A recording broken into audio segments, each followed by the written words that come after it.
আমি Android mobile, সবাই আমাকে খুব ভালোবাসে। কিন্তু অতিরিক্ত ব্যবহার তোমার ঘুম নষ্ট করে দিতে পারে। আমার স্ক্রিনের আলো তোমার চোখের ক্ষতি করতে পারে। আমি যদি বেশি সময় দখল করি, তুমি একাকী হয়ে যেতে পারো।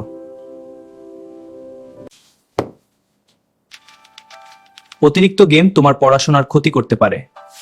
অতিরিক্ত সোশ্যাল মিডিয়া তোমাকে মানসিক চাপ দিতে পারে। আমি আসক্তি তৈরি করতে পারি যদি আমাকে নিয়ন্ত্রণ না করো। কিন্তু সঠিকভাবে ব্যবহার করলে আমি তোমার ভালো বন্ধু। আমি তোমাকে শিখতে সাহায্য করতে পারি। ওয়াও, এটা দারুণ। হ্যাঁ, শিখবো। তাই আমাকে ব্যবহার করো বুঝে, না হলে ক্ষতি কিন্তু তোমারই।